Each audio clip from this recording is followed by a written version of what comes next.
väga hea. 2 on sees.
Emotsioonid on ülevad, ilm oli väga hea, ilm soosis meid ja keegi ei suutnud alguses oma emotsioone tagasi hoida, et tõmmati kohe hoog ülesse, mina jäin loomulikult kõige viimaseks.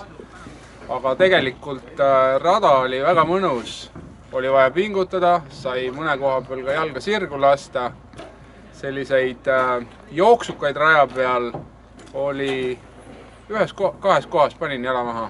Et täna on kevad ja märg ja eks sellest tingi. Keskmisele harrastajale ma usun, et see on selline tubli sportlik katsumus. Ei ole liiga lihtne ja ei ole ka mitte midagi konti mööda.